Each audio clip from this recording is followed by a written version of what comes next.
Okay, we can go ahead and get started. Charlie's not here today, so I can generally facilitate the meeting. John, you can also help out, but since we're virtually, it's probably just better if I facilitate this. So, why don't we start with, I'm gonna go through who I have listed as present, and then we can kind of go from there. I have Gene Geddes, Richard Crouch is here in person, and then Susan Miller for Policy Committee. And then for Technical Committee, I have John Rasmussen, Jamie Clark, Jacob Farrell. Have I missed anybody? Who was on to Parks? So Steve, I haven't seen Steve yet.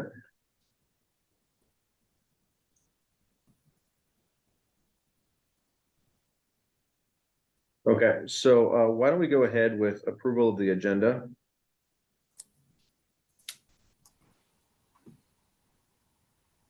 I will need a motion for that. And for agenda minutes, we can just do all in favor. We don't need to do both for all of them. We just need to do roll call for the action items. So for the agenda, can I have a motion to approve the agenda? Geddes. Second, second. Susan Miller. All in favor? Aye. Aye. Any opposed? Can I have a motion for, or first of all, I have the minutes from the October 11th meeting. Are there any corrections?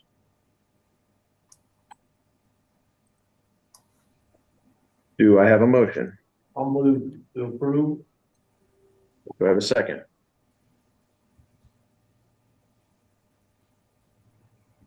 Second, Miller. All in favor? Aye. Aye.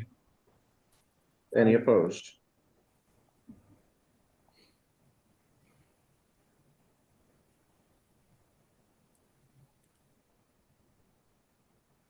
So the reason we've mostly called this meeting to order today is Iowa DOT has requested that we administer an amendment to our TIP for the amount of $500,000 in miscellaneous federal aid funding. It's basically to rehabilitate the Southgate Rec area and gravel improvement boat parking area, which is located at the DeSoto Bend National Wildlife Refuge, which is actually in 2 different states, I discovered, not exactly following the state lines that we would have assumed, but it's kind of a reverse Carter Lake.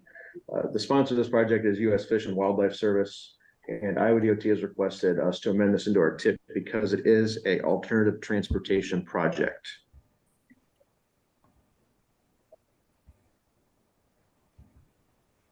Are there any questions?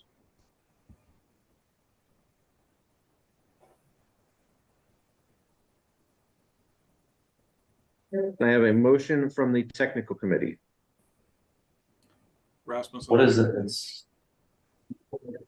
You're asking for more money? No, so this has been awarded. This is just reflecting it. This isn't money we even administer. So was that a motion from John? Yes. Do I have a second? Second. Farrell. Okay, all in favor? Aye. Aye. Any opposed?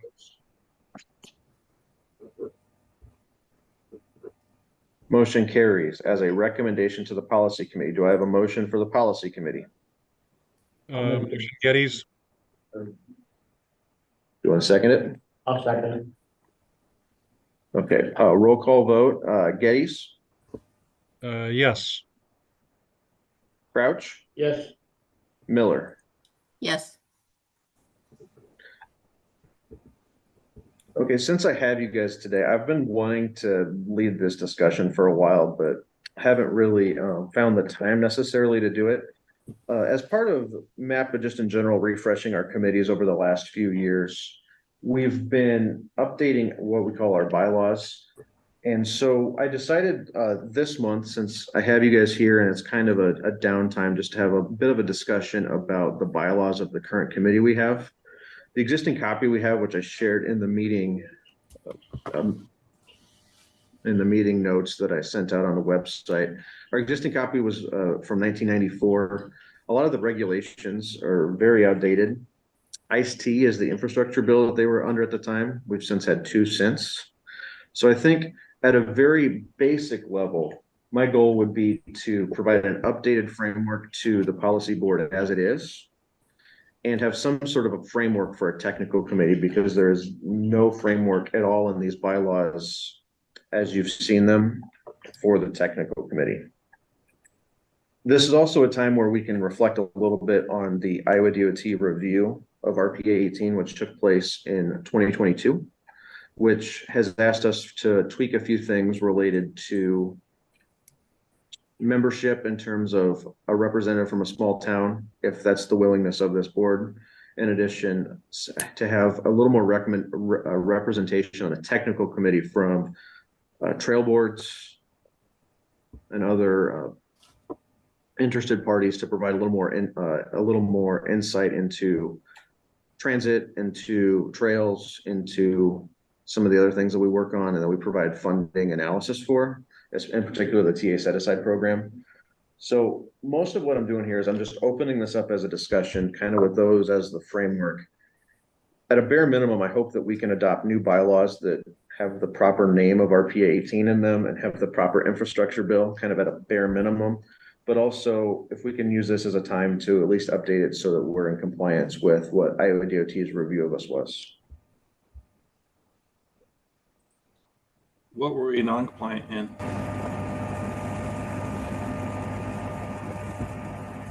What was that, John? You want to make changes to be compliant. What was our non-compliance?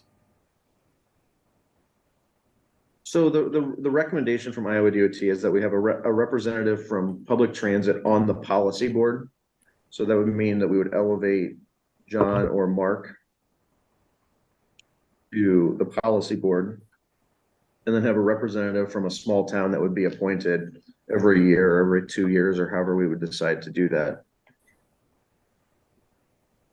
And So it's a then recommendation, not a compliance issue. I'm just trying to. You said compliance, and I guess that means something different to me than a recommendation. it was a recommendation. Okay, thank you. Yeah, no, it was. I actually have the copy here.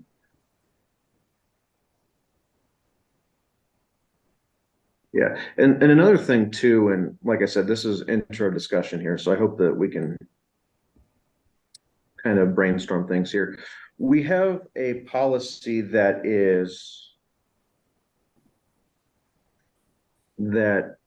cities over 5,000 people are on the policy board. And since then, Harlan has gone under 5,000.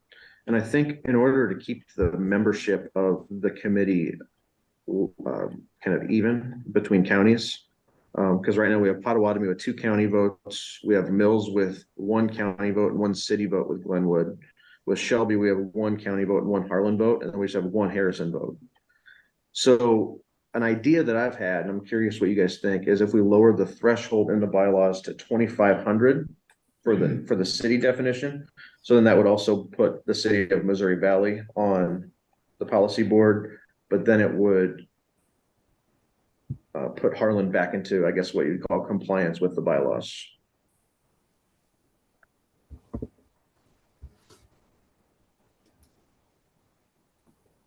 Travis, this is Gene. So you indicated by lowering that threshold, it would simply bring 1 additional city into the mix.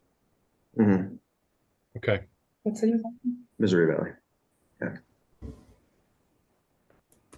This So- is Susan, and Uh-huh. I love bylaws and amending bylaws.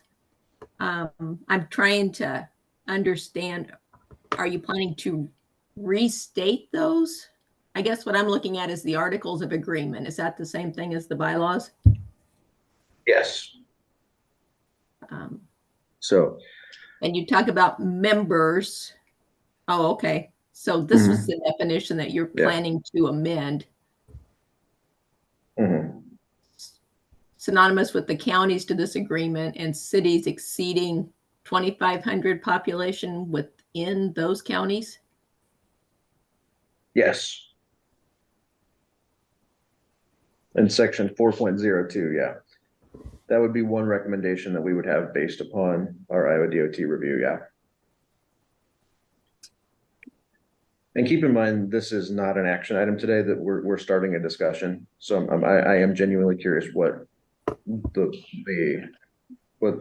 feeling of this board would be if a change like that would be proposed. That makes them eligible for to get into the money. Everyone's eligible for the money if you're a municipality of any size. But Yeah. we've talked about how they usually can't facilitate those projects. Yeah. And I think the 2,500 threshold is very consistent with a lot of conversations we've had since I've started doing this. Because I know that the 2,500 person threshold has a lot of different definitions for county engineers on what you can and can't do through a city. Mhm. Well, 5,000 is kind of arbitrary.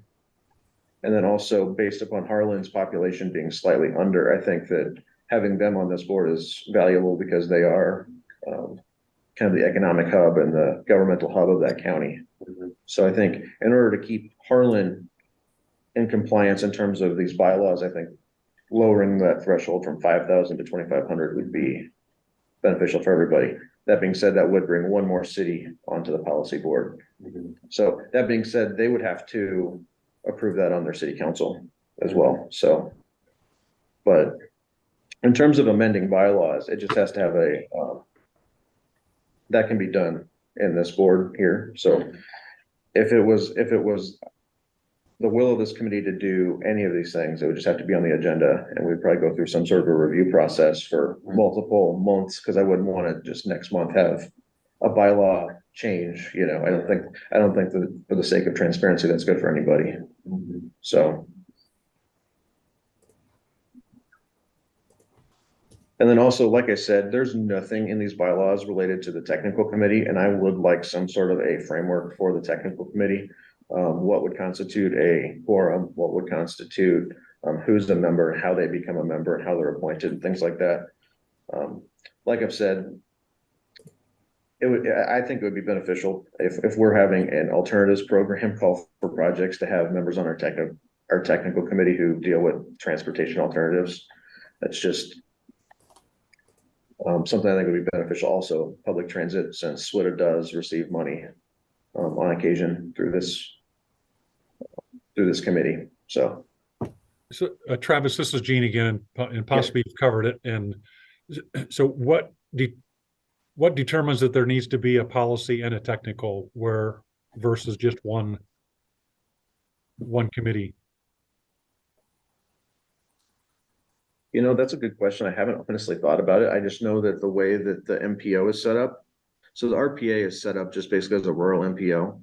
So if you guys are familiar with MAPA policies or MAPA structure, we have a TTAC committee, which makes recommendations to our MAPA board.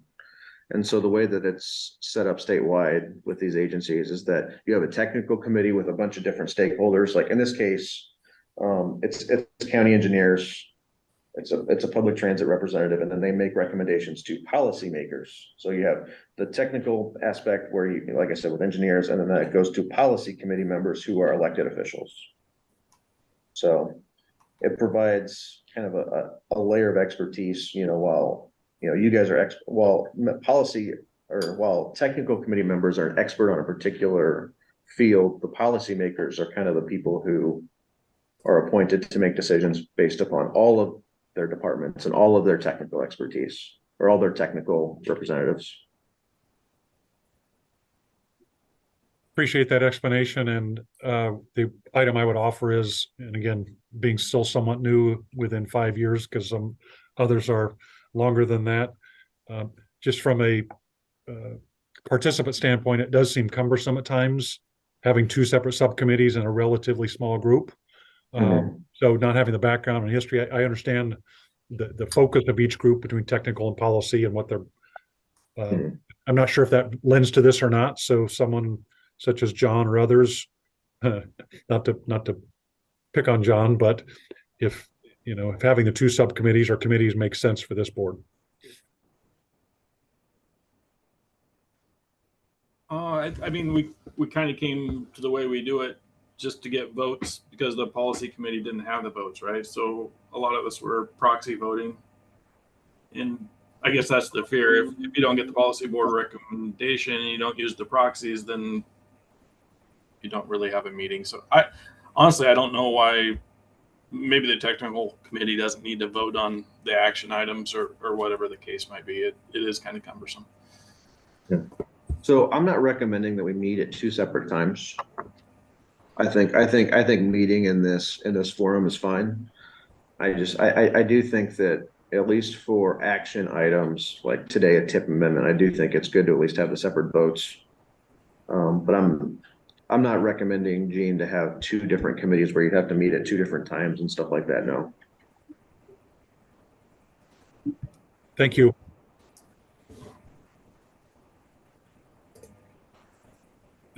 Also, for those that might be wondering with Harlan, that if you're wondering, well, what is the population? Our last census was 4893. Mhm. So if you're Very inquiring close. and kind of gee whiz and want to know that, but it was 4893.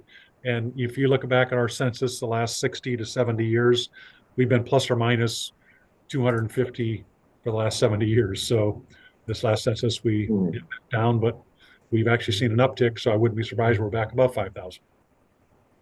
Just Mhm. wanted to share that in case you were curious. So I think I'll probably want to take this discussion, maybe to the next couple of meetings. I think what I will want to do is craft effectively this, but in modern terms. So instead of saying MAPPA RTA, which is what it was originally called, just change things to MAPPA RPA-18. I would change a lot of references to ICE-T, the infrastructure bill from the 90s, things like that. But are you guys okay with those preliminary ideas I came up with, or would you guys want more discussion on those? I'd like more discussion. I'm trying to look at a federal aid map in Missouri Valley, and it looks to me the whole town, there's a mile and a half of that system that would actually be eligible for these funds. So, I mean, you're adding these people in, but I don't know that their ability to spend it warrants the effort. And I haven't looked at everybody's federal aid to know how that works, but I do kind of think Harrison should have. Actually, I'm surprised they don't have two votes. I thought every county had two, whether it's split or not. Yeah, and John, why I would recommend letting Missouri Valley have a vote instead of Harrison County having two is because Missouri Valley may not have the particular roadway classifications for STBG funding. There's more than one funding stream that this committee administers. Travis, I think that Missouri Valley could probably not handle most of the federal aid projects, but the bigger problem would be the other towns in the county that would object if you offered Missouri Valley a membership in the RPA. Mm-hmm. So would that lead Harrison County to not want Missouri Valley to get a vote because of those other communities? I think the present circumstance allows the smaller cities to band together and to elect their own representative from among the representatives of those smaller cities. And I would suggest that we encourage them to do that instead of arbitrarily picking one city. Okay, so I mean, I wouldn't say that it's arbitrary because there is a specific number there, and that number is one that you guys have given me quite often on what you're able to do and not able to do in terms of your own jobs. That's why that number was why that number was picked. Because I know we do have a lot of communities who are very active in a lot of this work, who are of 700, of 1,200, stuff like that. But it does seem that I'm not necessarily favoriting, I guess, Missouri Valley, but that 2,500 number is just one that's come up a lot, so that's why I am recommending that. So, and then also if we and also that there is the opportunity then where this board could appoint one more member every year, every 2 years or 4 years or whatever, to be the small town rep, which would be under 2,500. So those other communities in Harrison County would still have the opportunity to be represented in that fashion.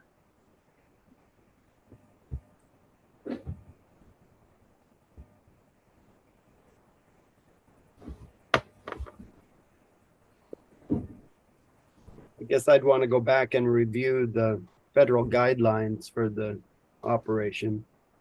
Okay. It was my understanding that 5,000 was a guideline because that was the way the federal government set it up prior to 1993. Okay. And that's some historical context that I wouldn't know, so I appreciate that.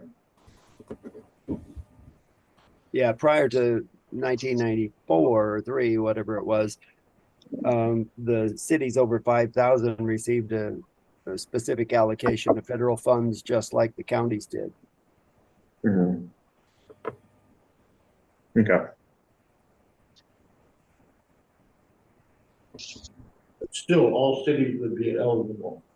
Under the STBG and TAP rules, there is a set amount of eligibility set by the feds, and we have to administer it as such.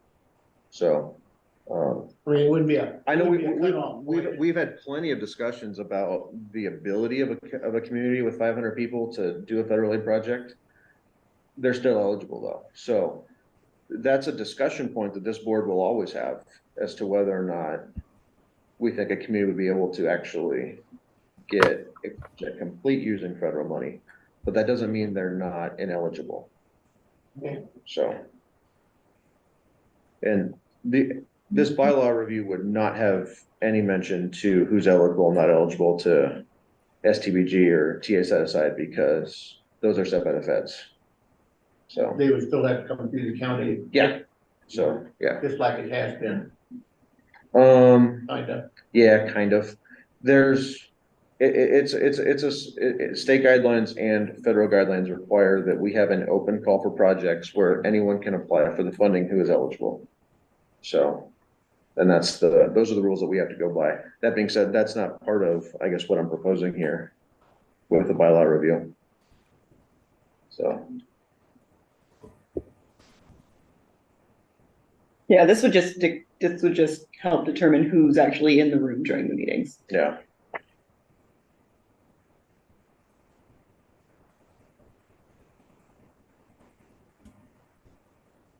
So I'll ask one final question with this, and like I said, I'm not going to rush anything new through. But would you guys want me to at least craft a modern version of what's currently here, or maybe have a very just have a new modern version for you to look at, and then maybe some suggestions could be brought up in the spring? Yeah. So. Have you sent out the recommendations from the DOT? I guess I don't know what we're fixing. If there's any fix the RPA needs, it's more money, not more. I mean, I agree with. I mean, more people voting. You can only cut the pie so many times. I mean, I work through small towns on the federal aid routes. I think most of my peers do too. yeah. I mean, we're spending more in those towns than we're getting in annual allocations for the district. For the RPA, Yeah. I'm sure of it, but I guess I don't know what we're trying to fix.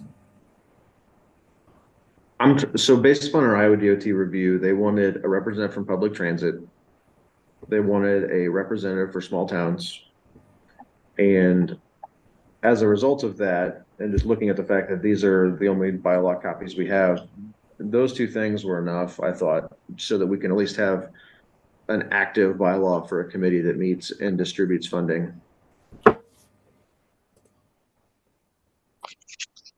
And I guess, John, correct me if I'm wrong, but I think I remember Dan talking about there was representation from small towns several years ago, and it was extremely difficult to get those individuals to attend meetings.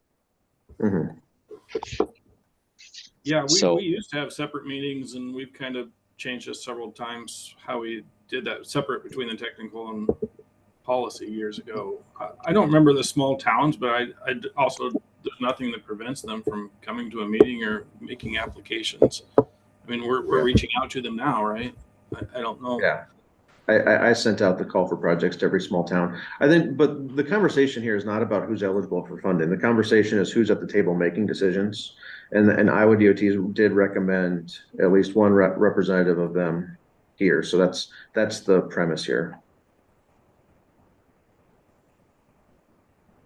I think that we should follow up with that by trying to encourage the small towns to band together and be interested by So- changing the rules so that Missouri Valley, for instance, could send a representative. Like I said, I think it would cause trouble, but it would also be just it wouldn't guarantee that they're going to show up at the meetings. Yeah. So, and like I said, the reason that Missouri Valley was called out was strictly because of a population threshold. So I do think that for any other, I guess, small town that would be under 2,500, new bylaws could craft how that community representative is appointed, what the requirement is for their attendance to be considered, and then if they would need to be removed because they don't attend, that could also be put into a bylaw. So that's kind of why putting these two things together, that's kind of the main reason why I'm putting these two things together here, because it's one thing to have a committee and some people show up, they don't show up, and we don't really know what to do with them.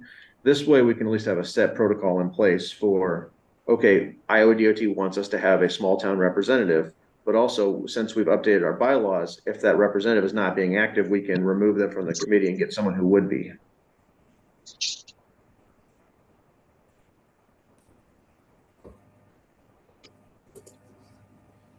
I think I'd like to see like John said, I'd like to see the request by the Iowa DOT before we go too far into this. Right. Yeah. We had I can send this out to you.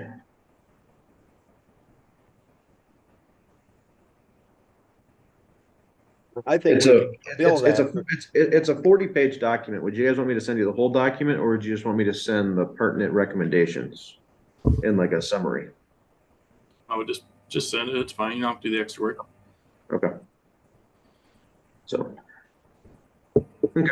Well, I think what I'll do is I'll at least try to craft, since we're doing this agency-wide, I'll at least try to craft a modern version of the bylaws we have. And then we can kind of go from there, just so we can at least see what it looks like modern.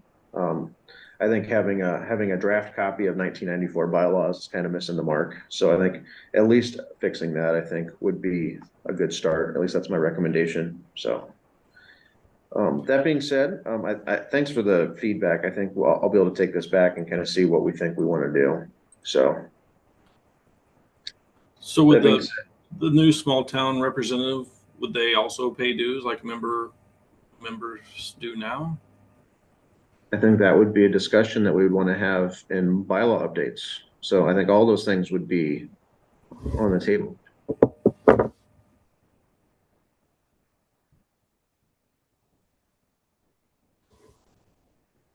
So, okay. Well, thanks for that discussion, guys. We've been toying with this with all of our committees. So the first conversation is always kind of nebulous. We don't really know where we want to start. So I think there's a little bit of guidance there, and we can bring this back up in the spring.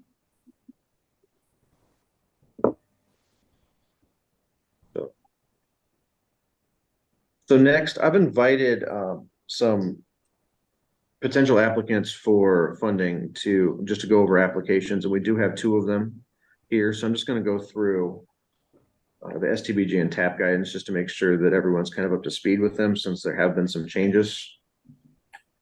As you guys know, the call for projects started October 16th and is going through January 26th of 2024. That's for both STBG regional funding and then regional TA set aside. I'm trying to get used to saying TA set aside instead of TAP.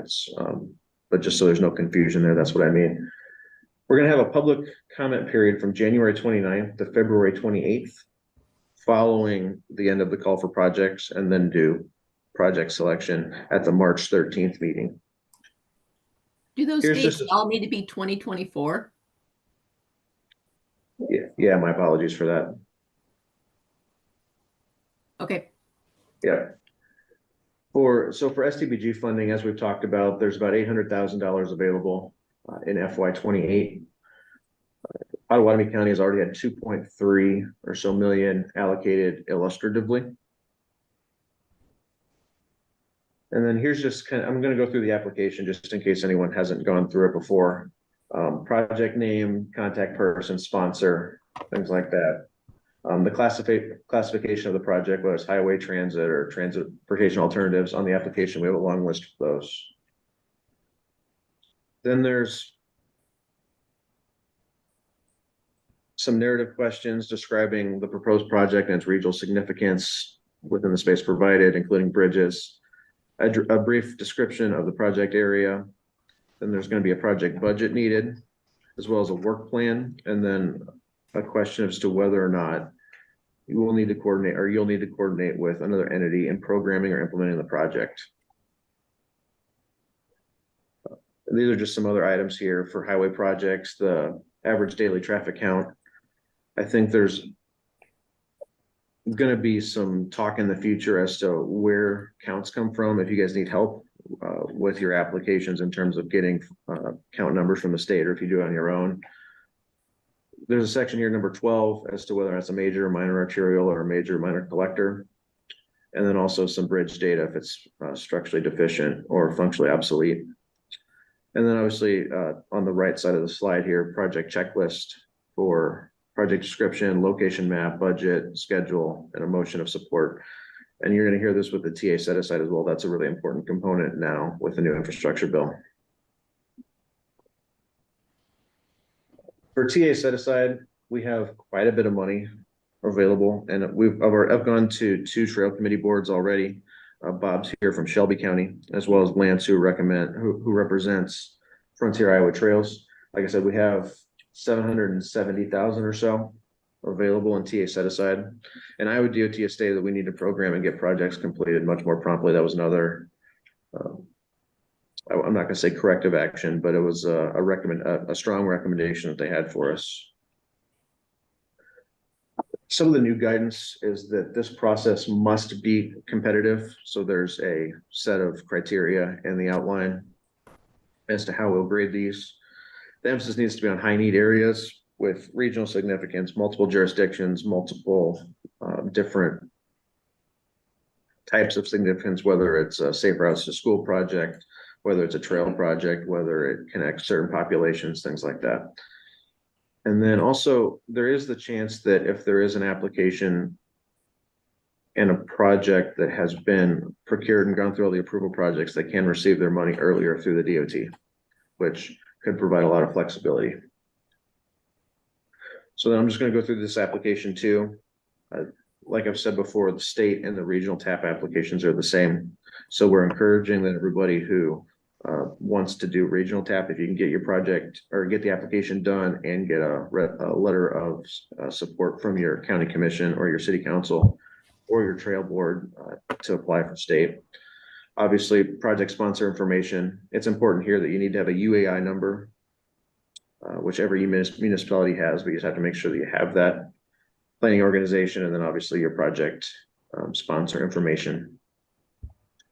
Obviously, project title, description, and then down here is whether or not it's a safe routes to school project. These projects are going to be scored a little bit more, I guess I would say advantageously. It's a big priority of both of MAPA, but also the state and the feds. There's a component here with Iowa byways. If you're adjacent to an Iowa byway, that provides extra scoring potential, as long as you have a letter of support from the Byway Commission.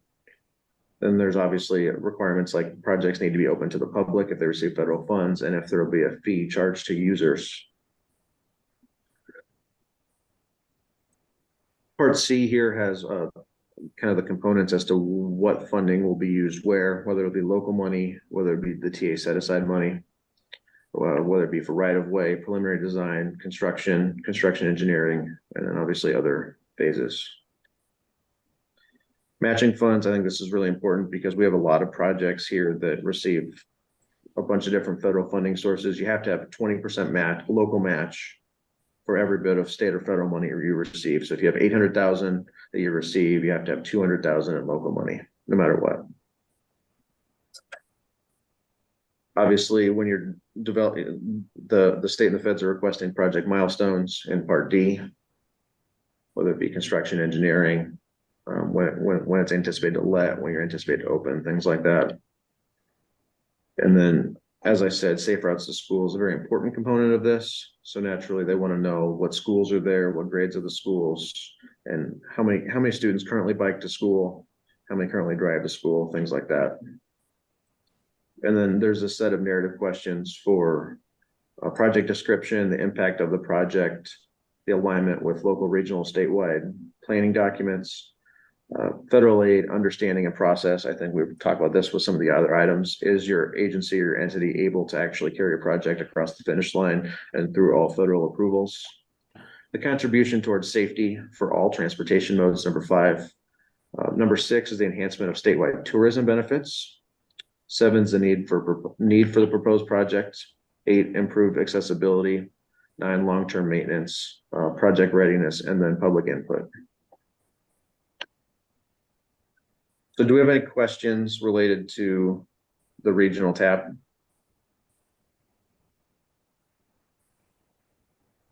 So then just a couple more slides here. The statewide TAP or TA set aside, basically it's the same, like I said, it's the same application, but it's designed to be a little more multi-jurisdictional, especially across county boundaries. So if you have a trail that's connecting to a broader network, those are the projects that score highly with the state. Especially when there's big tourism benefits or multi-regional implementation, whether it be like a Rails to Trails Conservancy project or stuff like that.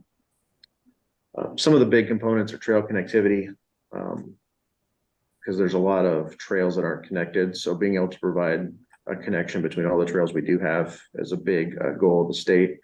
And as I said, safe routes to school and Iowa byways are, those projects do score higher. And then, so as I said, these are the statewide TAP criteria similar to the regional. And then, like I said, these applications are due November 27th. So keep in mind, we're really up against the clock with these. They need a resolution from the governing body or board, whether it be a county, a city. But we're open to any questions. And then Iowa DOT is also available for comment. So are there any questions related to the call for projects? Travis, the statewide TAP applications due a different date than the regional TAP. The regional TAP is due when? Statewide TAP is due November 27th. Yep. To Iowa DOT. Regional TAP is due with the RPA call for projects on January 26th. Okay, thanks. I know there's been some interest, Steve, from Harrison County, so if you could pass those dates along, that'd be really beneficial to them. Yep. Thanks.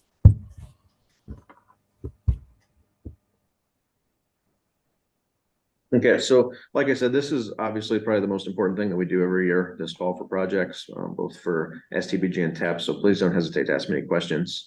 I'll be putting a video together as well on our social media for potential applicants to go through this process again. So with that being said, is there any other additional business or public comment?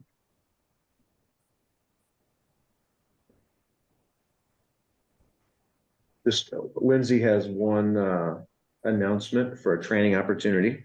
Yeah, so we've been given the opportunity to partner with, I believe, Englewood, California, or Colorado, sorry, on an FHWA training for designing pedestrian facilities for accessibility. So this training is a 2 full-day virtual training that's going to be conducted on November, I believe, yes, 28th to 29th.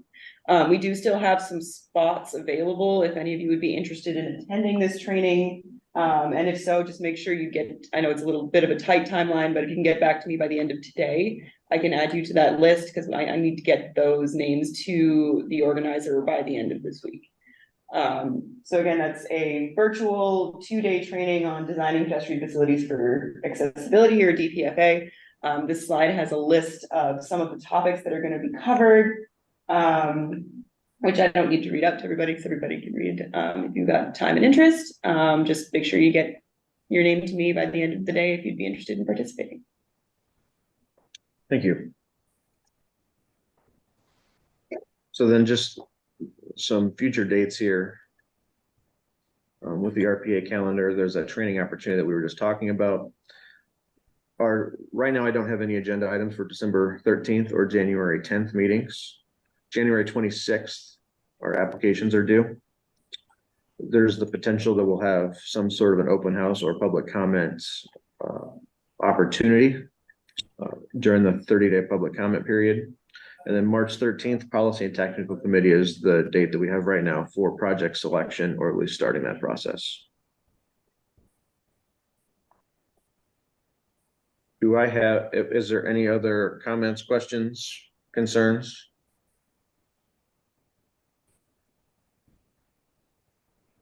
With that, I would entertain a motion to adjourn. move. Do I have a second? Second, Geddes. All in favor? Hi. Aye. Any opposed? With that, we're adjourned. Thanks, everybody. Thank you.